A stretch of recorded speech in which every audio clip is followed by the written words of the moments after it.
좋아요. 저희는 지금까지 플롯에 대해서 봤어요. 플롯이 뭐라고 그랬어요? 사건의 흐름이라고 그랬죠. 그리고 사건은 갈등이 있어야 한다고 그랬고요. 그런 거로 이어서 저희는 갈등의 종류에 대해서 살짝 볼게요. 결국 사건을 결정하는 건 어떤 갈등이냐는 것이니까요. 잠깐 볼 거예요. 막 엄청나게 많지는 않아요. 그래도 재밌어요. 중요해요. 갈등의 종류. 갈등의 종류에는 총 3가지가 있어요. 이 외에는 없어. 이 3가지만 알면 돼. 쉬워요. 모든 사건은 이 3가지 갈등 중 최소 하나를 포함해요. 그 3개가 무엇이냐? 바로 내적 갈등, 개인적 갈등, 초개인적 갈등이에요. 갈등은 이 3개만 알고 있으면 돼요. 하나하나 확인해 볼게요. 제일 먼저 내적 갈등이에요. 한 개인의 마음, 정서, 심리 상태 안쪽으로, 인간의 안쪽으로 파고드는 갈등이에요. 여성향에서 주로 다루는 갈등이죠. 남성향에서는 내적 갈등이 나오면 싫어하는 독자들이 참 많아요. 그렇기 때문에 보통 여성향에서 다루는데 여성향에서조차 엄청나게 많이 다루진 않아요, 사실. 그다음에 두 번째는 개인적 갈등이죠. 이건 사회적 관계에서 오는 갈등이에요. 여기서 말하는 사회적이라는 건 개인적 차원에서의 사회적 관계를 뜻해요. 비즈니스라든지 연인 관계라든지 교우 관계라든지 이런 것들이요. 남성향, 여성향 할 것 없이 두루두루 쓰이고요. 가장 만만하면서도 자주 쓰이는 갈등이에요. 세 번째는 초개인적 갈등이죠. 단체, 사상, 자연과의 대립에서 오는 갈등이에요. 남성향에서 주로 나타나요. 세상을 집어삼키려는 거대한 존재, 인류를 멸망시키려는 단체, 이런 조직과의 대립을 다루죠. 남성향에서. 물론 운명과의 대립도 초개인적인 갈등이라고 볼 수 있어요. 이런 운명과의 갈등은 여성향에서도 다루지만 그 밀도가 남성향에 비하면 높지 않아요. 여기서 왜 남성향에서 초개인적인 갈등을 많이 다루는지 살짝 이야기할게요. 이건 여러분들이 좀 남자와 여자의 차이를 이해하는 데 좀 도움이 될 거예요. 만약에 남성분들이 여성향을 쓰려고 하면, 여성분들이 남성향을 쓰려고 하면 기본적으로 베이스로 깔아야 되는 생각이에요. 이게 뭐냐면 여성과 남성이 세상을 바라보는 방식이 좀 달라요. 여성들은 기본적으로 세상의 질서를 용인하는 경향이 있어요. 이미 세상의 질서는 존재하고 그 안에서, 그 질서 안에서 특별해지길 바래요. 하지만 남성들은 좀 달라요. 내가 바라는 것이 있다면, 내가 욕망하는 것이 있다면 세상의 질서를 파괴해서라도 이루고 싶어 해요.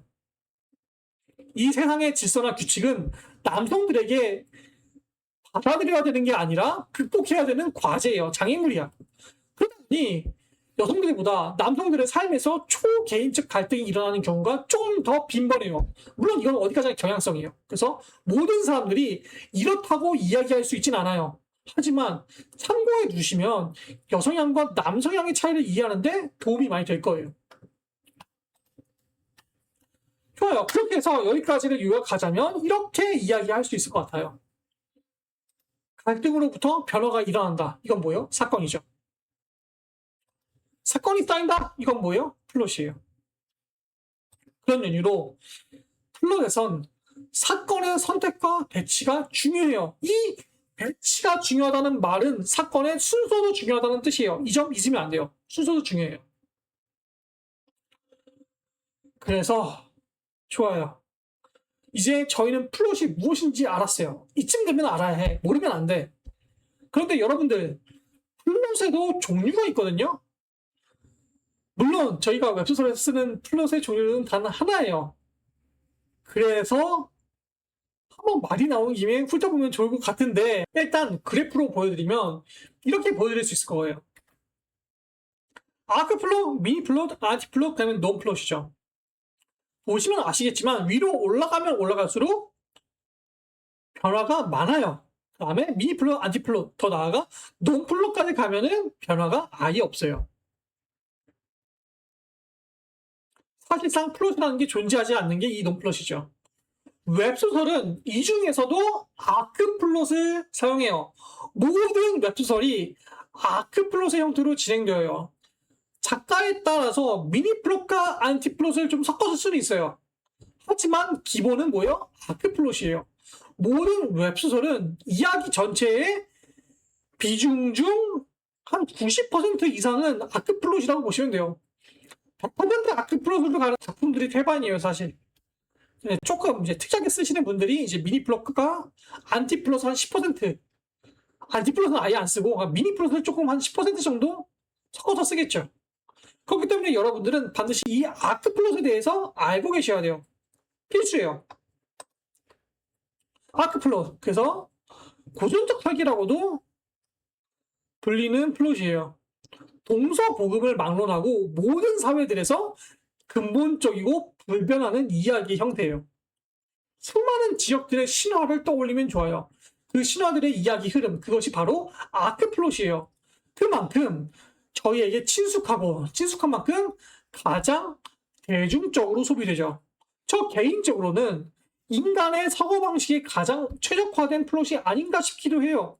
우리 인간은 이 아크플롯의 매력을 느끼도록 설계된 게 아닌가 싶은 거죠. 조금 전에 보았던 미니플롯과 안티플롯은 바로 이 아크플롯의 변주예요. 그렇기 때문에 여러분들은 미니플롯과 안티플롯을 이용하고 싶다면 안티플롯은 사실상 이용하지 못할 거예요. 여러분들은 반드시 이 아크플롯에 정통해야만 해요. 그만큼 중요한 플롯이에요.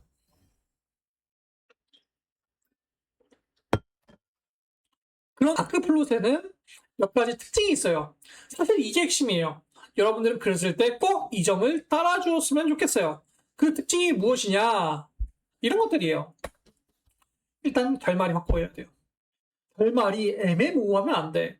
열린 결말이어도 그 뒷부분에선 독자들이 알아서 추측할 수 있게 해줘야 돼요. 그 다음에 외적 갈등이 많이 나와요. 개인적 갈등, 초개인적 갈등이죠. 아크플롯은 기본적으로 외적 갈등을 중심으로 전개가 되어요. 그리고 주인공이 굉장히 주도적이죠. 상황에 대한 통제력이 굉장히 강해요.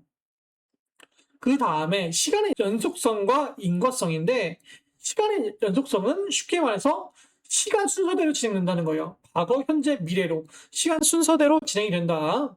막 과거로 갔다가 미래로 갔다가 시간이 뒤죽박죽이 아니라는 소리예요. 인과성은 원인과 결과가 명확해야 된다는 소리고요. 저희가 종종 웹소설은 이렇게 해야 돼! 라고 듣는 것들이 사실 대부분은 아크플롯의 특징이에요. 그래서 여러분들이 이 아크플롯을 반드시 알고 계셔야 돼요. 그 다음은 미니플롯이죠. 미니플롯은 기본적으로 아크플롯의 반대로 보시면 이해하기 쉬워요. 엔딩이 불확실하고 내적 갈등이 많고 주인공도 다수에 심지어 수동적이기까지 하죠. 보면 어때요?